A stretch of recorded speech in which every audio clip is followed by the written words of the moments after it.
Hoy quiero compartir con ustedes un tema titulado ¿Cómo es la vida de un soñador de Dios? Esta semana que pasó me encontré con un hombre que con él trabajé hace muchos años. Él vendía filtros de computador para evitar pues el asunto de la radiación y eso. Y el tipo es un científico, literalmente es un científico. Usted lo ve y parece borracho, parece loco. El tipo es todo corrido y toda la cosa. Pero yo personalmente vi muchos de sus experimentos. Yo no lo vi hace por lo menos unos 20 años. Se subió al Transmilenio y él es vendedor ambulante. Estaba diciendo, mire, cómprenme el producto, la cosa, porque es que yo me voy a ir a Europa a llevar tal experimento que hice, tal cosa, porque yo sé que esto va a servir a la humanidad y esto va a ser muy bueno. Y me llamaba muchísimo la atención por todo lo que ha hecho con su trabajo, pues ha sido para invertirlo a sus experimentos y a sus cosas, y muchas veces ha fracasado, muchas veces le han cerrado las puertas, muchas veces se ha estrellado porque no ha encontrado como la ayuda, el respaldo, sí, más de pronto en nuestra nación pues tristemente eso no es muy valorable, al contrario, todavía la gente sigue creyendo que los científicos, la gente que se inventa cosas, ya no, sí, porque nuestras universidades nos han enseñado a pensar lo que otros piensan, pero no a pensar por sí mismos, y creo que es algo que nos ha afectado.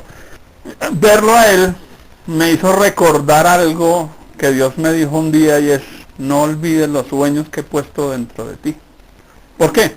Porque creo que nosotros como creyentes, Dios muchas veces nos ha hablado, nos ha dado una palabra, nos ha dado una visión, nos ha enseñado algo, ha puesto un querer, un sentir en nuestro corazón, y muchas veces nosotros olvidamos esas cosas con el tiempo, tal vez por los tropiezos, tal vez por las circunstancias, tal vez por muchas de las situaciones que vivimos. Se nos van esos sueños entre los dedos y decimos, dejémoslos ahí.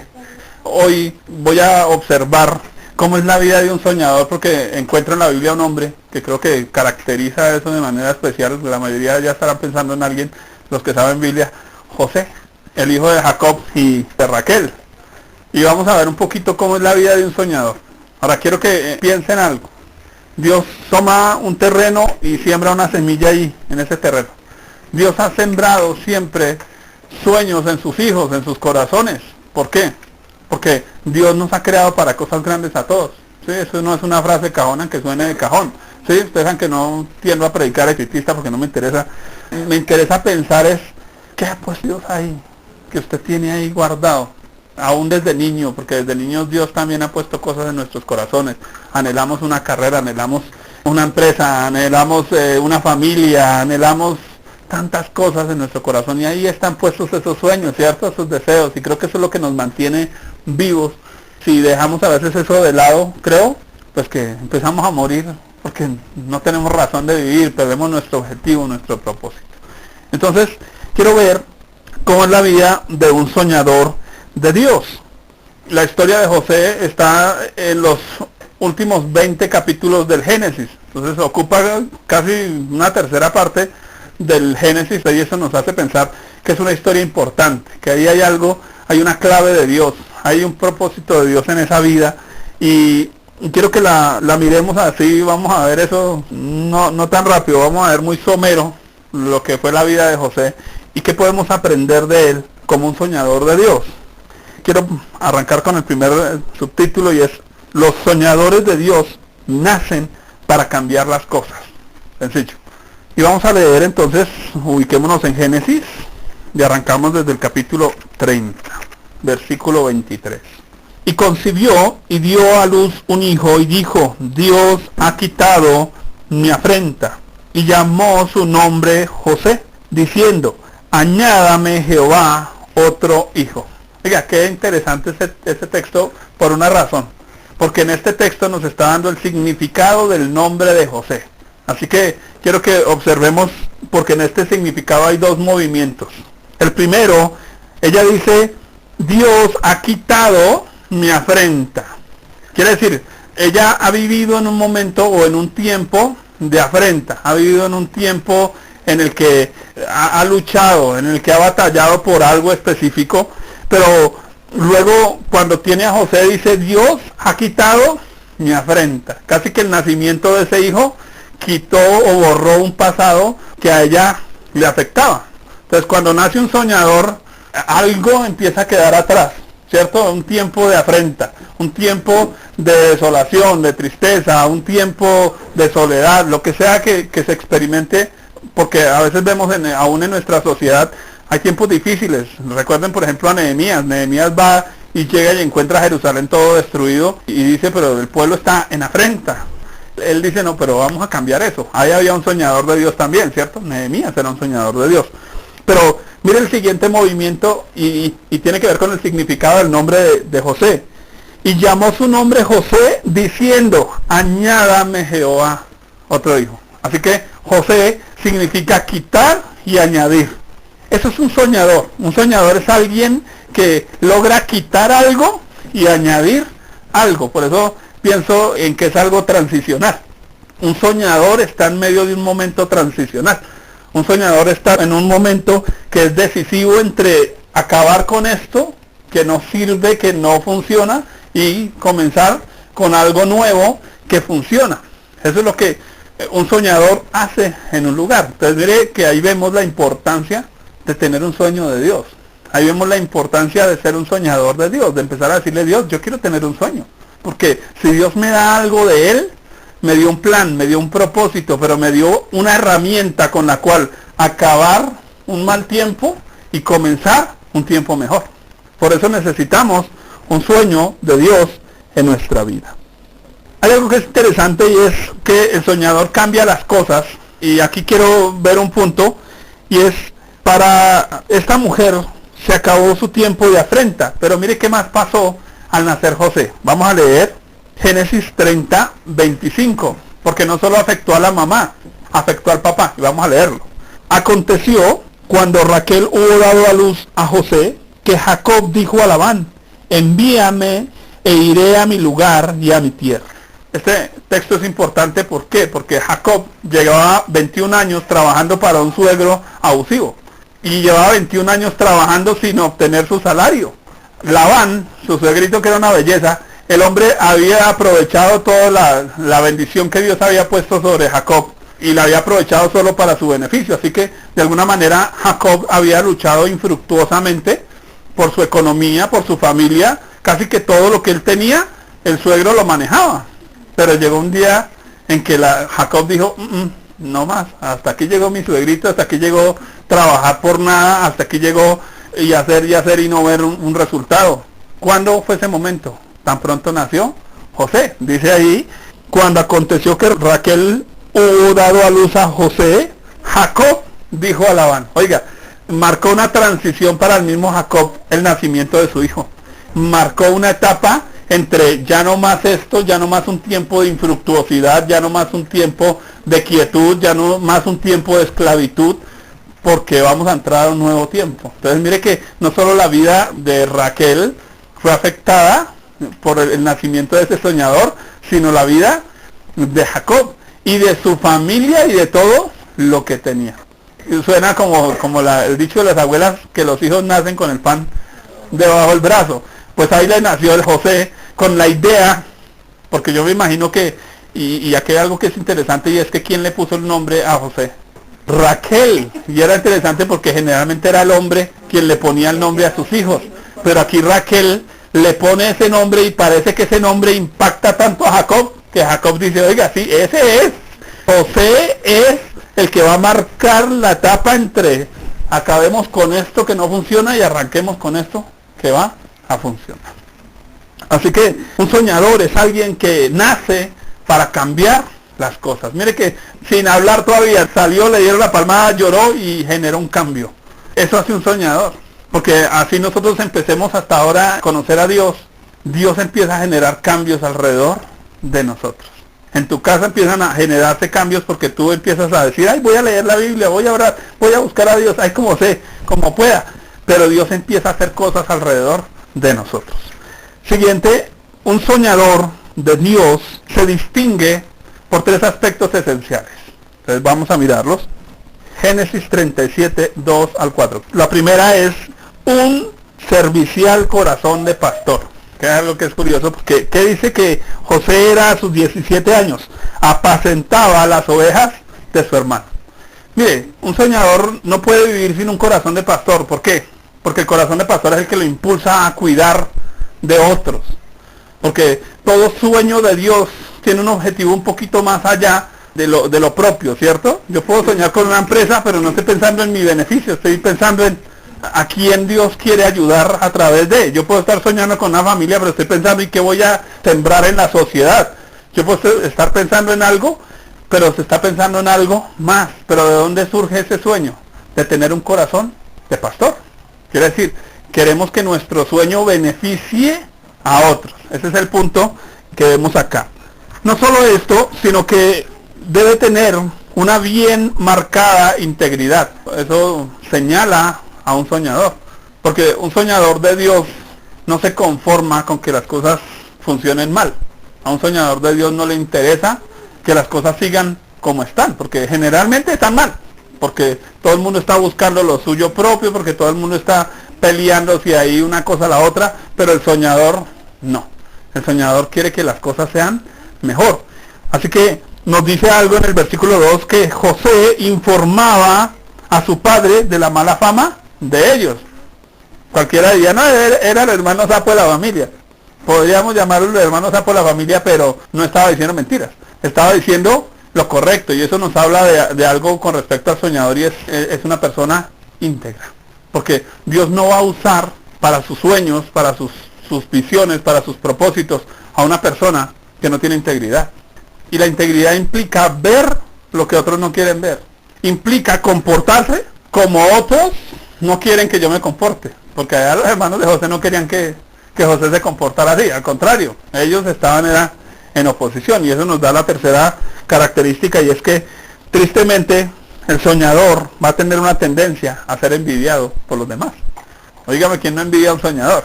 Porque la mayoría dice, no, pero está loco, ¿cierto? La mayoría dice, no, eso que usted quiere hacer absurdo. Mira al soñador y le dice al soñador, no, eso en este país no se puede.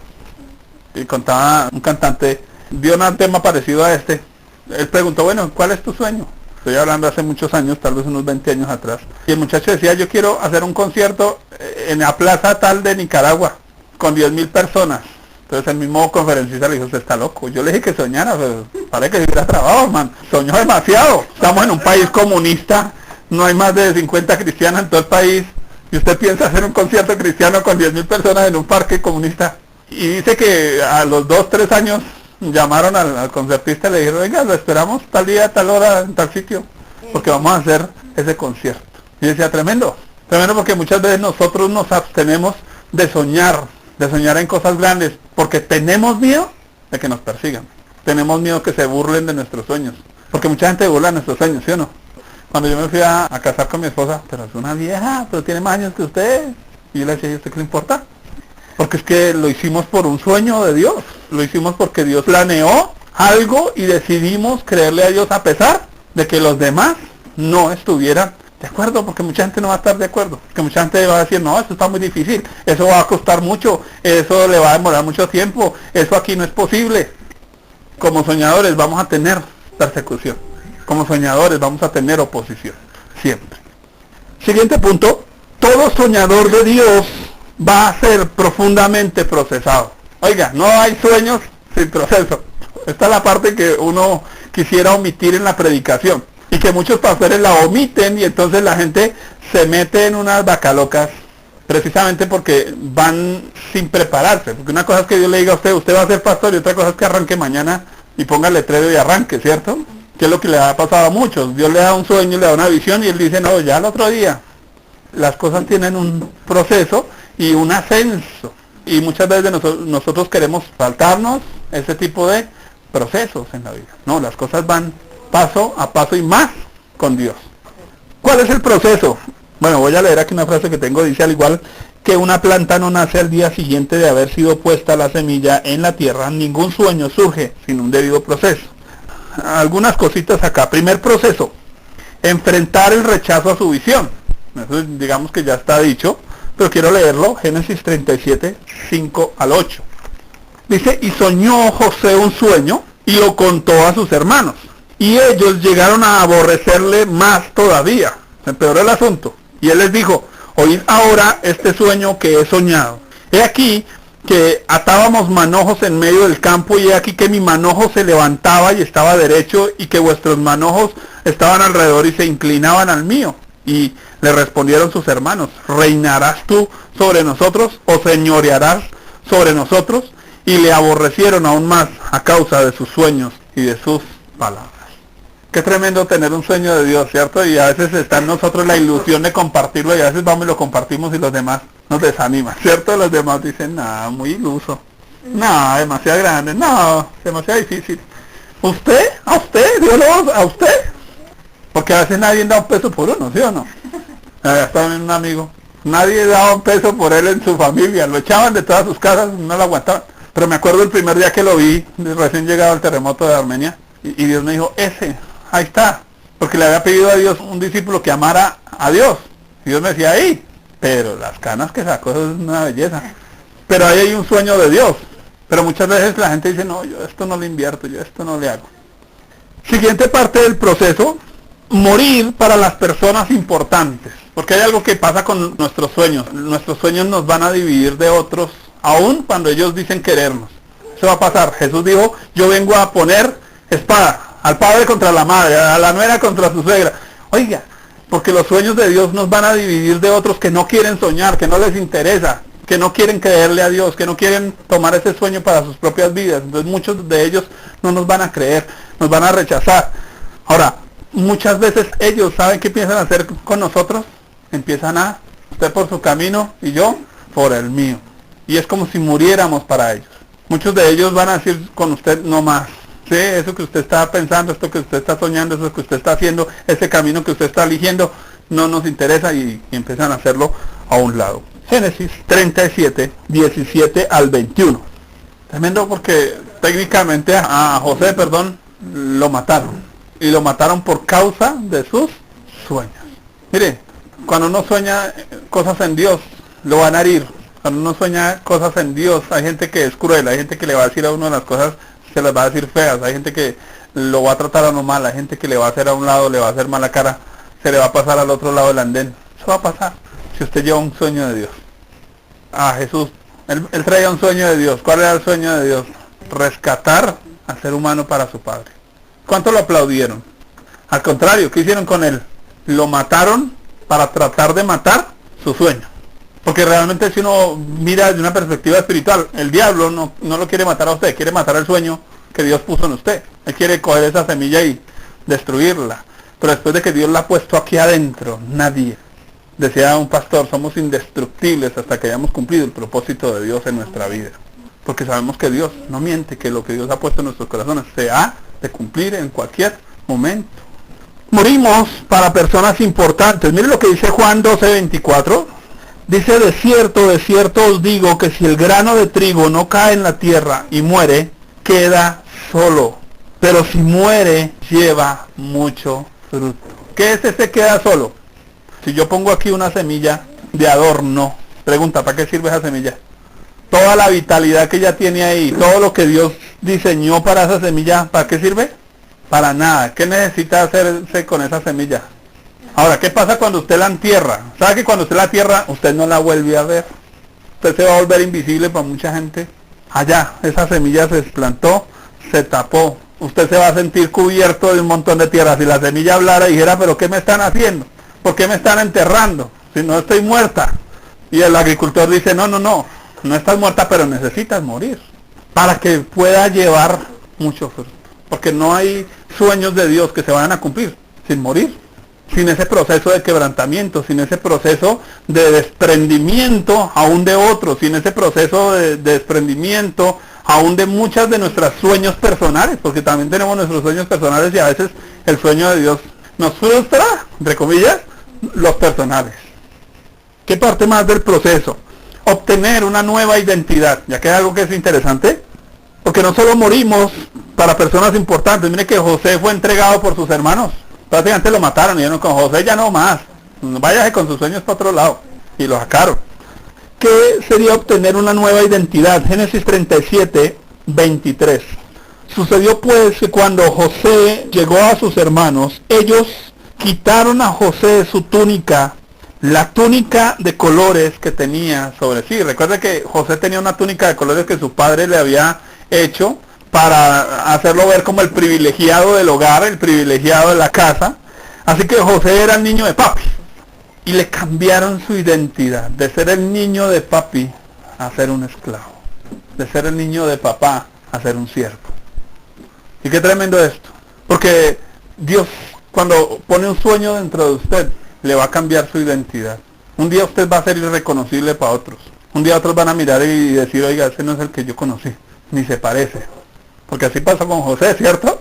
Porque Dios cambia totalmente nuestra identidad. Pero qué interesante que la forma en que Dios cambia nuestra identidad no es ascendiéndonos, sino descendiéndonos. Ese es el punto. Que Él pasó de hijo a siervo. Dios va a tener que quebrar mucho de nuestros deseos gigantes y va a procesarnos haciéndonos llamar por otros siervo. Él como niño de casa, Él mandaba a sus siervos, pero Él ahora va a ser mandado en otra posición, quedó en otro lugar. ¿Quién le puso a Él esa vestidura? Génesis 37:28 dice, y cuando pasaban los madianitas mercaderes, sacaron ellos a José de la cisterna y le trajeron arriba y le vendieron a los ismaelitas por 20 piezas de plata y llevaron a José a Egipto. Hay un texto en 1 Corintios 15:37 y mire lo que dice. Y lo que siembras no es el cuerpo que ha de salir. Usted tiene la semilla, usted la siembra, pero ese no es el cuerpo que vuelve a salir, sino el grano desnudo. Pues mire que siempre en el proceso va a haber desnudez. Y ese es un punto importante. Porque nos han vendido el evangelio de ordénele a Dios, reclámele a Dios y todo ese tipo de cosas, ¿no? Y entonces en medio de ese tipo de evangelio como que creemos que le estamos haciendo un favor a Dios y que Dios está obligado a... Pero Dios dice, no, venga que es que yo soy el que lo tengo que obligar a usted. Y entonces cuando cambian los papeles, nosotros quedamos desnudos. Quiere decir, Dios va a empezar a desnudar ¿qué? Nuestro corazón, nuestra vida. Dios nos va a empezar a mostrar realmente quiénes somos. ¿Cuál es el plan? ¿Cuál es el propósito? Porque en medio del proceso de tener un sueño de Dios dentro de nosotros, Dios va a empezar a desnudar muchas de las cosas, nuestro carácter, nuestros pensamientos, nuestro pecado, todo eso Dios va a empezar a sacarlo para hacernos sus siervos, para podernos moldear, para podernos cimentar en Él. ¿Qué es lo que la semilla hace? La semilla pierde su cascarita y empieza a abrirse a un nuevo mundo. Eso es lo que Dios hace con nosotros. Empezamos a perder mucha de nuestra cascarita. ¿Se acuerdan? Creo que solo mi esposita estuvo ahí cuando les hablé del caballero de la armadura oxidada, ¿cierto? Metido en su armadura, pero no se la podía quitar. Y creo que muchos de nosotros nos hemos metido en nuestra armadura y no queremos que nadie nos quite la imagen que tenemos ante los demás. Pero Dios dice, venga, esa imagen no me sirve, necesito una imagen nueva, y empieza a quitarnos mucho de eso, que es muchas de nuestras mañas, tal vez por heridas, por complejos, por lo que sea que hayamos vivido. Dios va a empezar a trabajar en nuestro corazón para que su sueño empiece a brotar. De otra manera no va a pasar. No va a brotar con el mismo Simón que comenzó hace 20 años. No. Porque es quedar cara a cara con el Dios Santo que nos escudriña el alma, el corazón, que nos escudriña todo. Ahora, no se siembra el cuerpo que va a salir, sino el grano desnudo, ya sea de trigo o de otro grano, pero Dios le da el cuerpo como Él quiso. ¿Sabe quién le da la identidad que usted tiene? Dios. Y recuerdo yo el día que me ofrecen un trabajo, yo llevo sin trabajar mucho tiempo, y me dicen, bueno, para que haga un reemplazo de payaso, y termino de payaso en el Parque Suacha, y yo me acuerdo allá con mi megafonito y payaseando para ofrecer un almacén ahí, y pasaban los hermanos y decían, pero se parece pastor, se parece el hermano. Tremenda identidad. Yo le decía a Dios, ¿qué hago yo aquí payaseando en vez de estar en un púlpito predicando? Pero Dios me decía, lo necesito así. 6 meses en él. Y todo el mundo me miraba, y el payaso, Dios, esto es difícil. No sabe cuánto me costó a mí ponerme el overol de nuevo, después de estar pastoreando de tiempo completo y teniendo todo lo que necesito. Y Dios dice, no, qué pena, lo necesito devolver en la escuela porque su merced no había quitado la telita encima, señor Don Semilla, y necesito desnudarlo. Y un día Dios dice, bueno, lo voy a ascender de mimo. y me pusieron de mimo. Y usted sabe lo que es trabajar 9 horas diarias sin hablar. ¿Sabe que aprendí tanto en ese tiempo? Aprendí a callar, aprendí a escuchar de otra manera, aprendí a observar de otra manera. En ese tiempo adquirí un mejor humor porque era bastante cáustico. El hermano que me conoció no tenía ni buen humor, era un religioso de esos, canzón de Biblia grande. Y no, Dios tiene que desnudarnos, Dios tiene que quitarnos eso y Él nos da una nueva identidad. Entonces, cuando usted tiene un sueño de Dios, mírese al espejo y diga, usted en unos años no se va a reconocer. No va a ser el mismo, ni para usted mismo, ni para los demás. Porque usted va a mirar hacia atrás y va a decir, Dios, ¿cómo fue? Usted no sabe cómo fue. Usted no sabe cómo pasó. Mire la vestidura que Dios le dio a Pablo. Póngale cuidado lo que Pablo dice allá en Efesios 6:20. Por el cual soy embajador. Hasta ahí suena bonito, ¿cierto? O sea, Pablo pasó de ser un perseguidor de la iglesia a ser un embajador en cadenas. Como que no combina, ¿cierto? Embajador en cadenas. Eso sería como decir un presidente preso. Exactamente igual. Pero él se siente embajador. Pero ¿cómo está? ¿En qué condición? ¿Cómo lo ven los demás? Los demás ven a un preso más. Pero Dios está viendo un embajador. Los demás ven un pintor más. Los demás ven un ama de casa más. Los demás ven un empresario más. Pero ¿qué está viendo Dios? Muchos ven nuestras cadenas, pero Dios ve nuestra posición. Dios ve lo que ha diseñado para nosotros. ¿Cómo obtuvo José esa nueva identidad? Génesis 37:31. Se obtiene por medio de la redención. Entonces tomaron ellos la túnica de José y degollaron un cabrito de cabras y tiñeron la túnica con la sangre. La muerte de ese cabrito significó la vida de este soñador.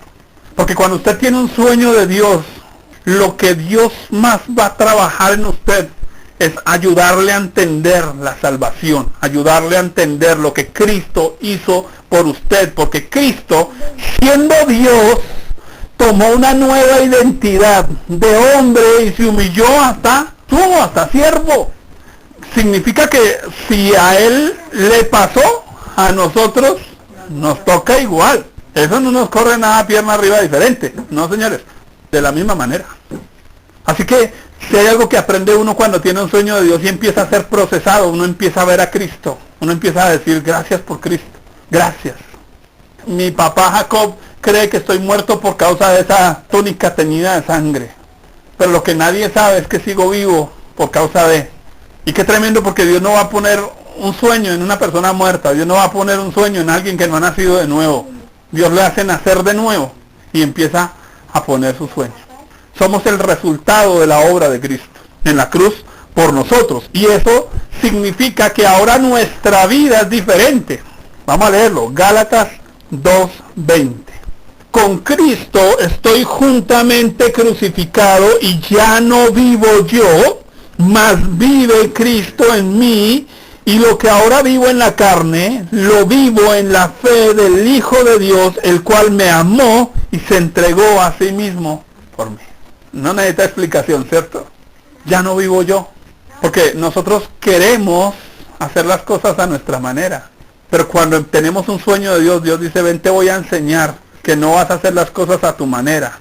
Yo voy a hacer algo dentro de ti. Yo soy el que voy a actuar dentro de ti. Yo voy a vivir mi vida a través de ti.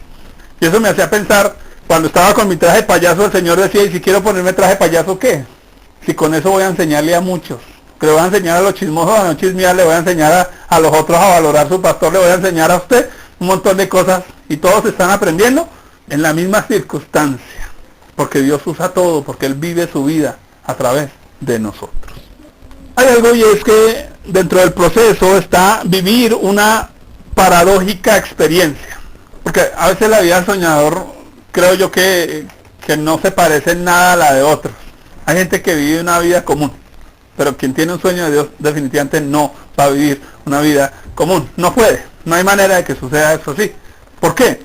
Y vamos a leer Génesis 39, 2 al 6. Les estoy haciendo un mega resumen de la vida de José. Ahí les queda tarea que lo lean completo. Lo venden de esclavo, pero mire la siguiente frase. Mas Jehová estaba con José. ¿Cierto que no combina? ¿Cómo así que Dios está con usted en una cárcel? O sea, ¿por qué no está aquí en la iglesia ungiéndolo? ¿Cómo así que Dios está con usted en un parque disfrazado de payaso? ¿Cómo así que Dios está con usted mientras pinta paredes?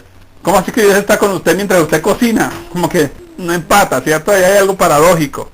Dice, y fue varón próspero y estaba en la casa de su amo egipcio.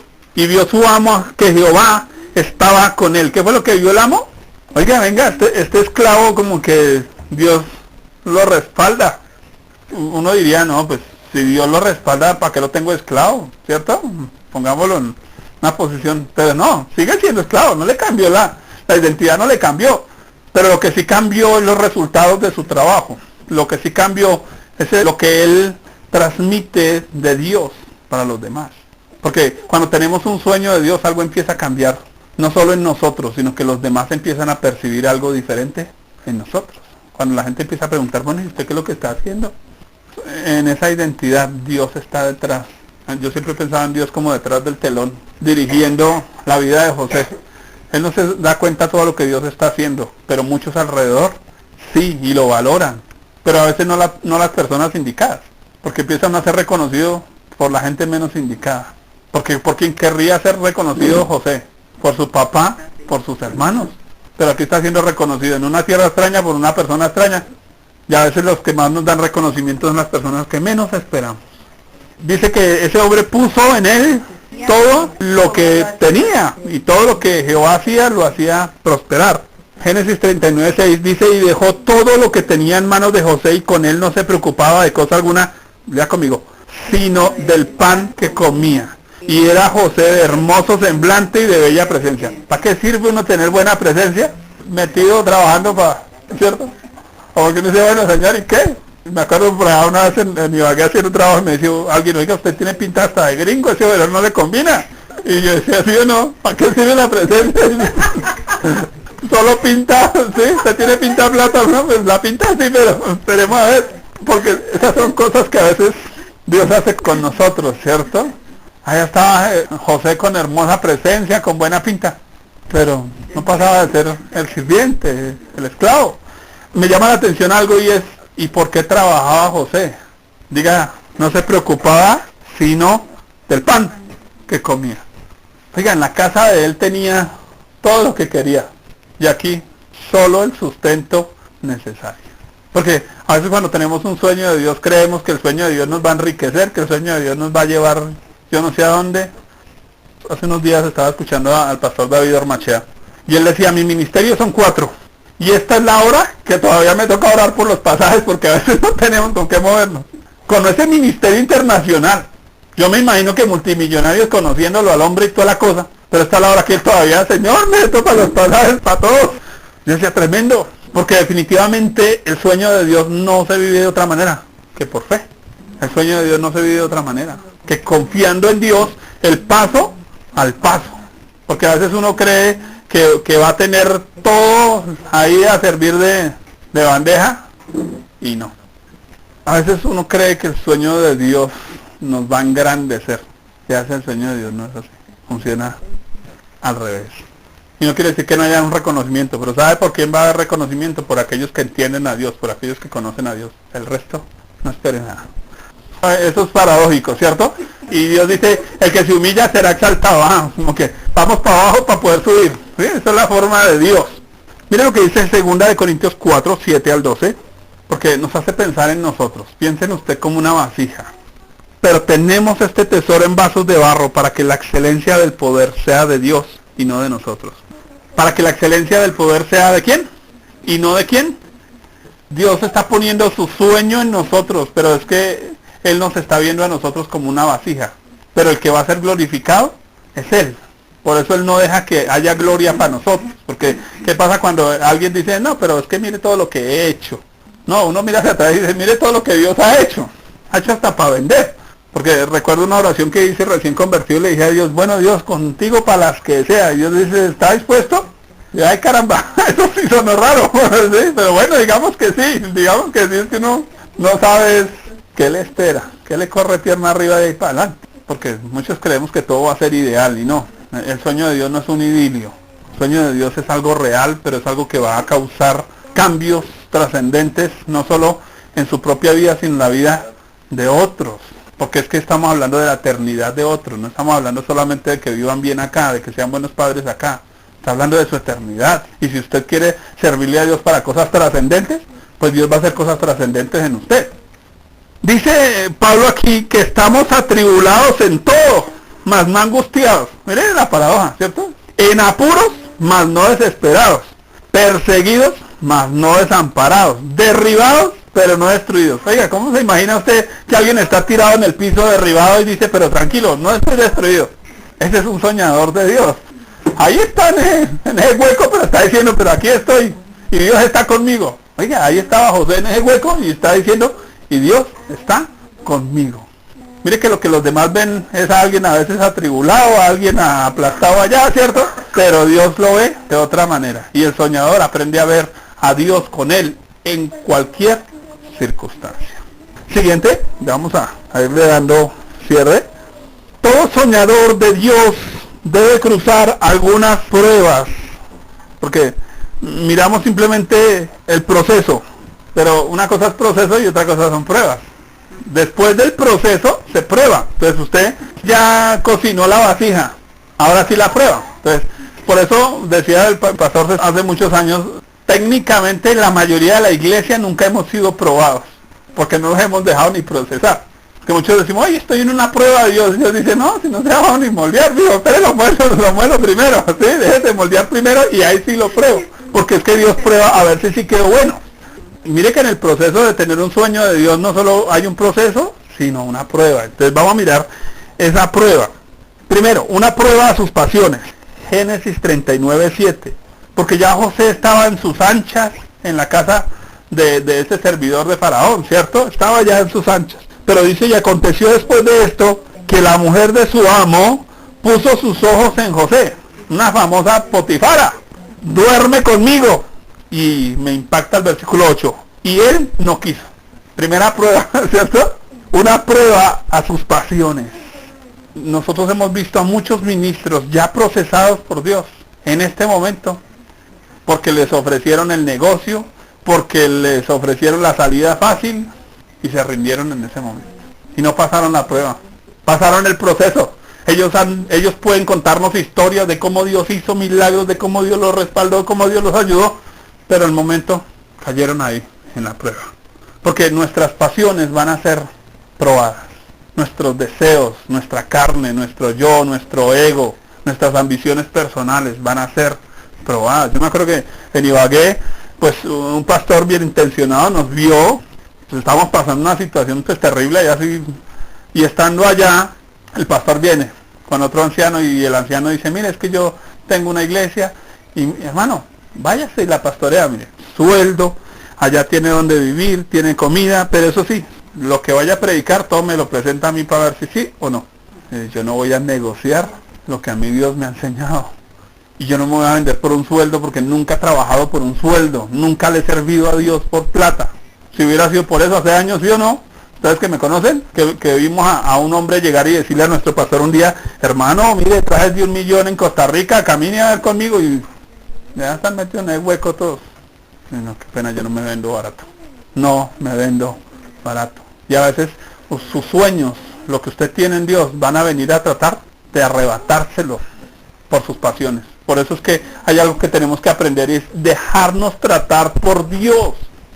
Que ya le mostraba a Hernando la foto de un pastor, es un maestro, es un hombre que se toma esa Biblia y usted se la deleita toda. Usted crió en un hogar de dinero y él no acepta que ahorita es pobre. Y como no acepta que ahorita es pobre, tiene que mirar cómo consigue. Terminó cantando en el mundo porque tiene el don para cantar y ya no le sirve a Dios. Porque él prefiere su sustento a sus fuerzas que, entre comillas, aguantar por Dios. Suena feo. Teniendo un ministerio tan tremendo, desperdiciado, porque la tentación, sus pasiones personales. Ahora, la tentación puede ser cualquier cosa. Por eso tenemos que conocernos a nosotros mismos. Lo siguiente es una prueba a sus ambiciones. Génesis 39, 19 al 23 se los leo. Voy a saltearme el versículo 20 y 21. Sucedió que cuando oyó el amo de José las palabras que su mujer le hablaba diciendo, así me ha tratado tu siervo, se encendió su furor. Entonces usted ya está en sus anchas, ya está sirviendo, y usted cree que de ahí para allá ya arrancas para arriba. ¿Y sabe qué pasó? No, otro poquito más. para abajo, una gotica más para abajito. Y entonces dice que lo tomó el amo y lo puso en la cárcel donde estaban los presos del rey, y estuvo allí en la cárcel, pero Jehová estaba con José y le extendió su misericordia y le dio gracia en los ojos del jefe de la cárcel. Verso 22 al 23, y el jefe de la cárcel entregó en manos de José el cuidado de todos los presos que había en aquella prisión. Todo lo que se hacía allí, él lo hacía. No necesitaba atender el jefe de la cárcel cosa alguna de las que estaban al cuidado de José, porque Jehová estaba con José, y lo que él hacía, Jehová lo prosperaba. Ahí está, definitivamente. ¿Y por qué hablo de una prueba a la ambición personal? Porque uno pudiera decir, no, pero mire, jefe, yo no fui, pero parece que José simplemente dijo, ah, bueno, ¿usted cree que su mujer, cómo le convenzo yo a usted que no soy culpable? Es como si José dijera, lo que Dios me diga, es vago. A donde me manden, allá voy. Eso es mansedumbre, ¿sabe? Y la Biblia dice, aprended de mí, que soy manso y humilde. Ese mansedumbre es dejarme llevar. Así no entienda muchas veces lo que estoy pasando. Porque a veces nos resistimos a eso. Porque como las cosas queremos que mejoren y no mejoran, decimos, no, ustedes no dan lo que me costó a mí llegar de Ibagué acá. Todas nuestras cosas allá vendidas y quedamos en ceros y volvimos a Bogotá con una mano adelante, la otra atrás y los chiritos que teníamos puestos. Y decir, Dios, ¿y aquí qué? Y duré 6 meses peleando con Dios, diciéndole a Dios, Dios, ¿yo qué hago acá otra vez? Otra vez en Bogotá. Abrimos la Biblia y dice, te prosperaré en la tierra de tu aflicción. Yo decía, suacha otra vez. Y uno dice, esta vaina se empeoró. Si estaba mal allá, cuando Dios me dijo eso acá, ya sé lo que eso se va a poner peor. Porque todos saben la persecución que hemos tenido acá. Pero ese es Dios. Dios dice, ya le dieron en la mejilla izquierda, ponga la otra. Eso hace Dios.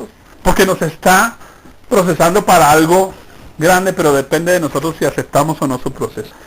Una prueba a sus habilidades. Génesis 42 al 3 dice, se lo resumo, que José encuentra en la cárcel a 2 personas, el copero y el panadero del rey, habían tenido un sueño. Y hay algo que es curioso, y es que a veces cuando uno está en estos procesos, uno se resiste a servirle a Dios. Suele pasar. Usted no tiene con qué pagar el arriendo y preciso llegó alguien a consejería a decirle, pastor, ore por mí, para que Dios me bendiga, para lo del arriendo. Y uno le dice, y está llorando, uno dice, venga, lloramos los dos. ¿Sí? Mi esposa oró por personas enfermas mientras ella 3 años sin poder caminar y se sanaba. Y uno dice, pero ¿cómo así que oro por otros? Y funciona. Y oro por mí y no funciona. Pues aquí está José interpretando, el sueño de otros, a pesar de que el de él no se está cumpliendo. ¿Sabe por qué lo tremendo? Que él le interpretó el sueño a ellos y se cumplió a la semana. Pero el sueño de él llevaba años y nada de nada. Tremendo, porque a veces en medio de esa prueba, creo yo, muchos de nosotros no queremos servirle a Dios porque no, Señor, mire, usted me dice que me va a usar y no sé cuántas y mire, no pasa nada y a mí no me pasa nada y oro por mí mismo y me duele una uña y oro por mí y no se sana. Y en cambio oro por las uñas de todos y todos con las uñas bonitas. Terrible, uno lucha con eso. Llego de Ibagué, llegamos y ¿sabes que no vuelvo a predicarle a nadie? No. Y me encuentro con un amigo, con Felipe, Pastor Felipe. Simón, venga, lo invito a predicar. Lo digo, lo que menos quería yo hacer en la vida era ir a pararme otra vez a predicar. Peleado con Dios. Yo decía, no le hago más. Y Dios no me dejó ni respirar. Así como veníamos todos apaleados, venga a ver a predicar del Señor y con fe. Y así como Jesús estaba de apaleado en la cruz, le dijo al hombre, ¿sabes qué? Vente, predico el Evangelio. Vamos conmigo al paraíso. Porque esos son los sueños de Dios que se están gestando allá. Allá está esa semillita abriéndose las raíces, tratando de aferrarse allá a ese nuevo tiempo.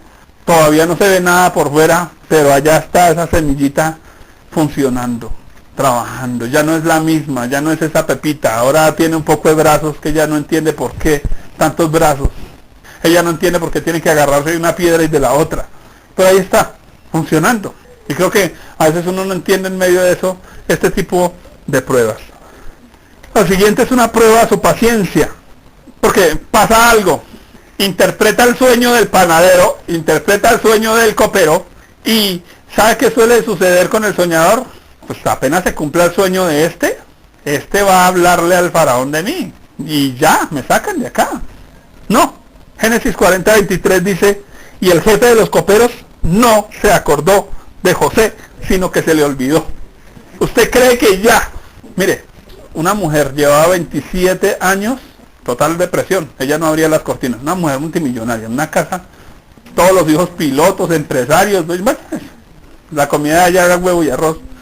La muchacha de servicio solo iba una vez a la semana porque a ella le gustaba estar sola, esos muebles viejos corroídos, y nos vamos a hacerle sanidad interior. Ustedes saben que nosotros la sanidad interior es que los escuchamos y después oramos y ya. En la vida había escuchado un testimonio terrible, terrible, terrible de la vida. Tanto que ustedes saben que nosotros somos buenos charladores, quedamos en silencio y le dijimos, ¿sabe qué? La verdad no sé qué decirle.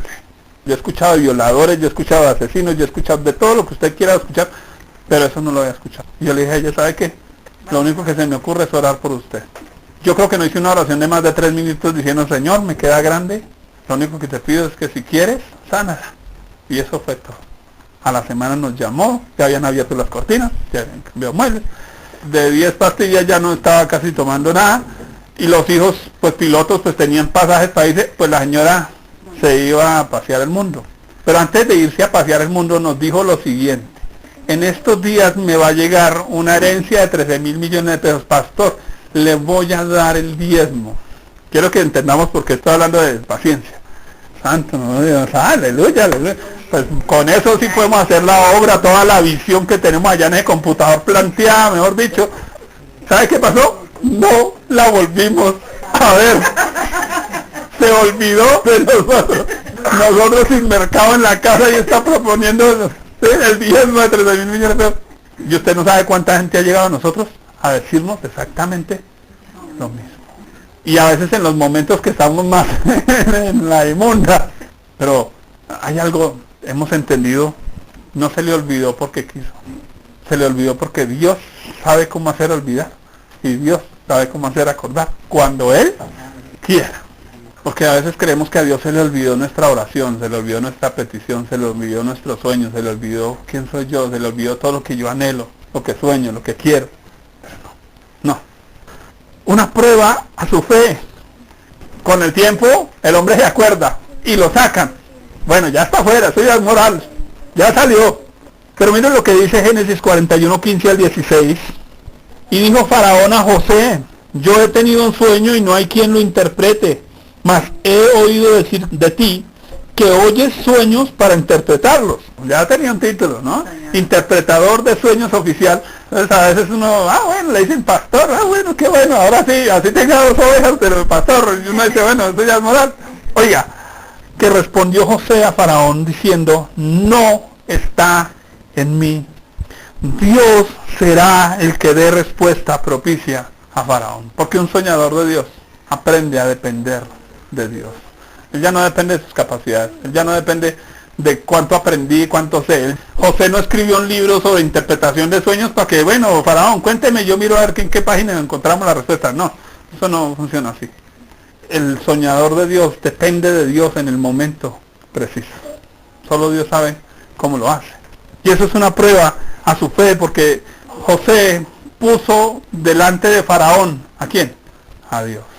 Él dice: no voy a ser yo, señor Faraón. Usted está mirándome a mí, usted está mirando mi título, usted está mirando mis capacidades. No, Faraón, no. Dios, mire quién lo va a hacer, mire cómo lo va a hacer. Y Dios.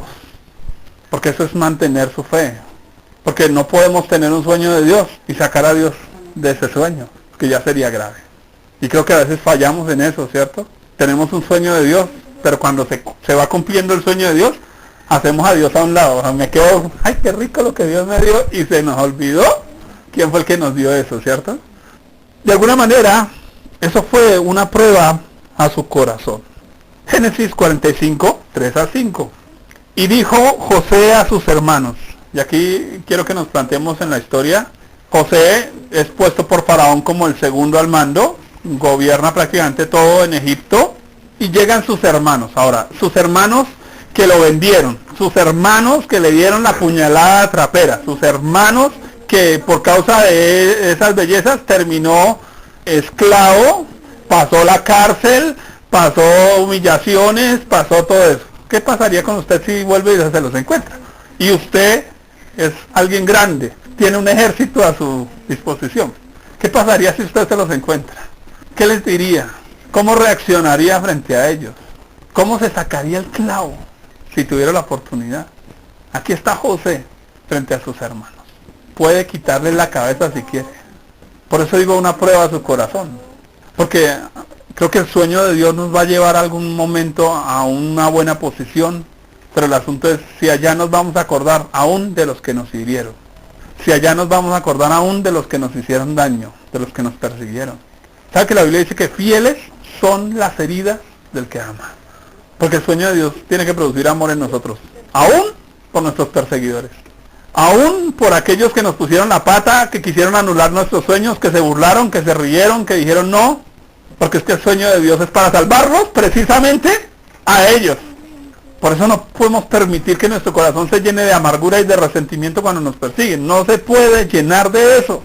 Cuando nos hacen daño, no se puede llenar de eso. Porque entonces el sueño de Dios se acabaría. Porque el sueño de Dios era salvar a esos que lo vendieron, a esos que lo persiguieron. ¿A quién vino Jesús a salvar? A quienes lo vendieron y a quienes lo persiguieron. ¿A quién quiere usted salvar? Porque sabe que cuando estamos en esas posiciones ya pensamos en salvar es a quién. A los que nos han acompañado, nos han ayudado, nos han bendecido, ¿cierto? Muchos pastores, a los únicos que ponen a orar son a los que vienen. Usted viene, mío, venga, que usted sí tiene privilegios de liderazgo, pero ¿y cuando no? Cuando es el pobre, cuando es la pobre ancianita que no tiene que traer.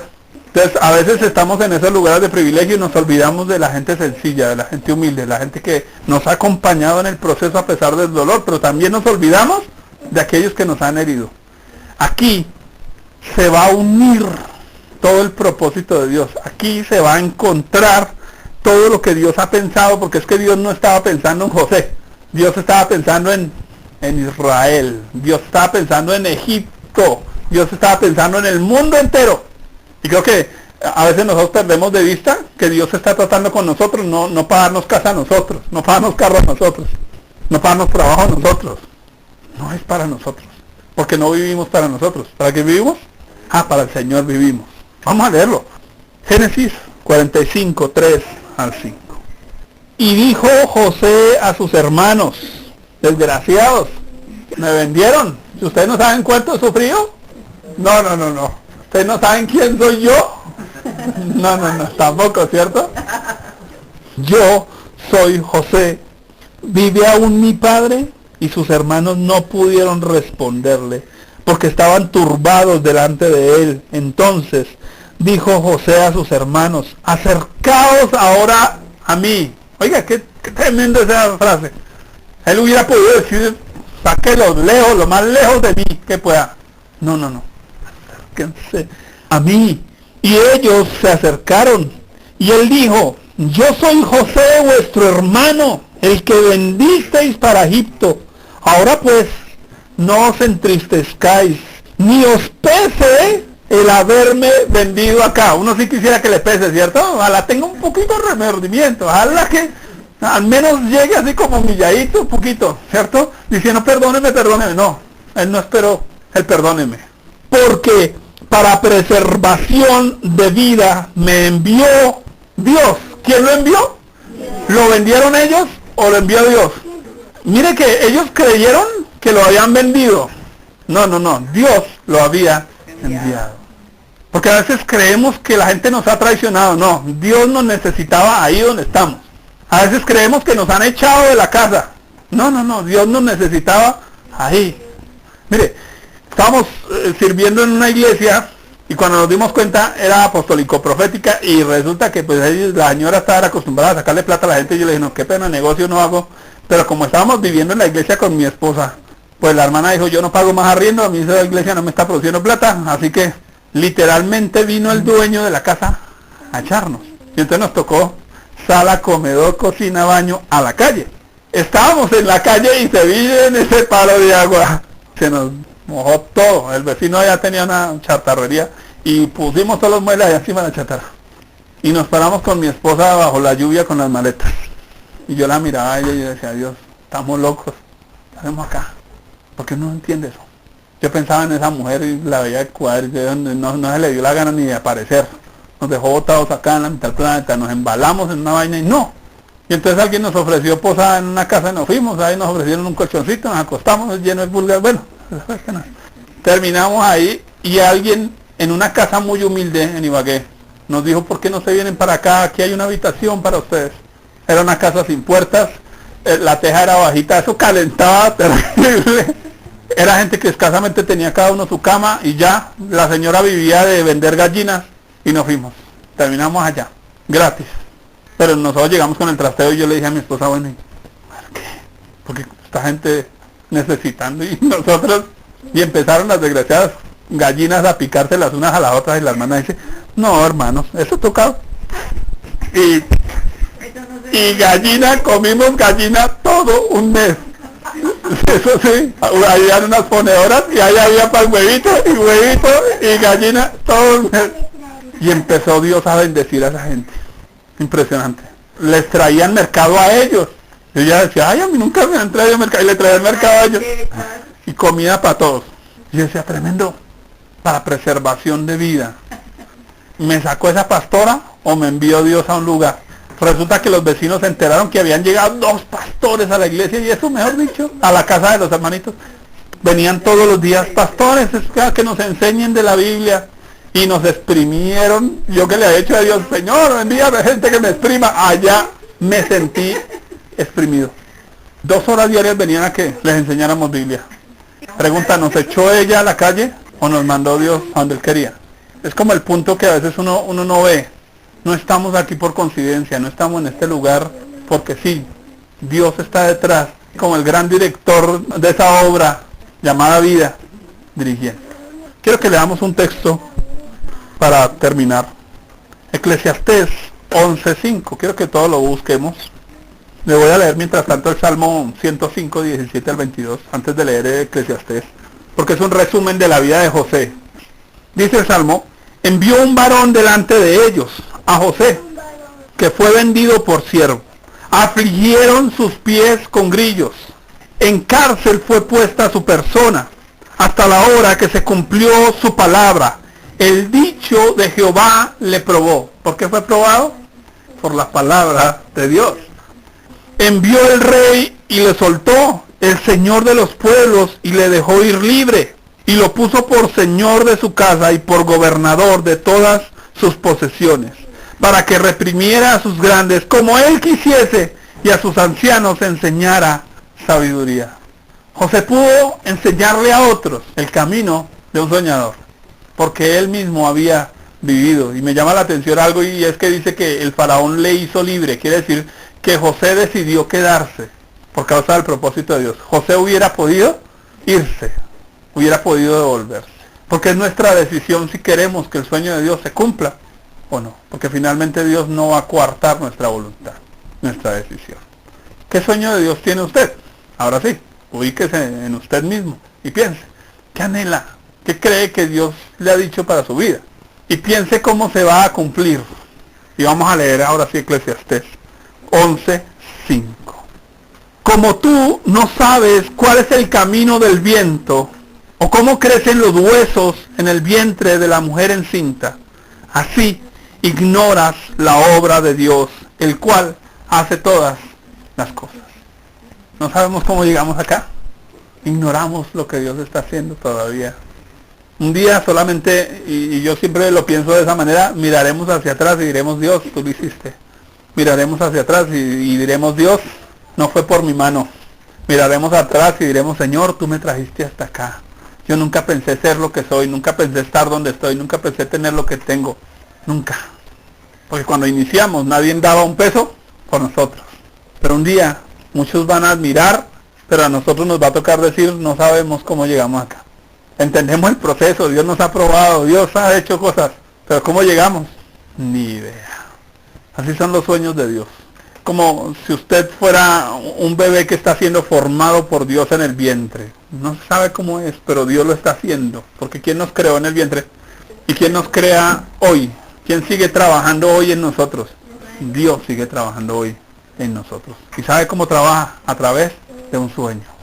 Sea que sea el sueño suyo propio o sea el sueño de otros. Porque allá está la mamá soñando con su bebé. Ella no lo ha visto, pero está soñando con su bebé. Y creo que es algo que Dios viene haciendo Dios viene haciéndonos soñar. Dios viene haciéndonos crecer. Y no sabemos cómo. Una semilla es algo milagroso. Siémbrela, riéguela y verá que pasa algo. Algo tiene que pasar ahí. Igual nuestra vida. Estamos aquí sembrados en la tierra. Estamos aquí con un plan, con un propósito. No podemos dejar de soñar. Que no se nos vaya la vida sin soñar algo de Dios. Sin al menos decirle a Dios, Dios, Señor, dame un sueño tuyo. Yo quiero algo, ¿cierto? Cierto que de jóvenes pensamos cosas, anhelamos, ambicionamos. Yo quisiera, a mí me gustaría. Bueno, ahí hay sueños de Dios seguramente. Y quiero que no los olvide. ¿Listos?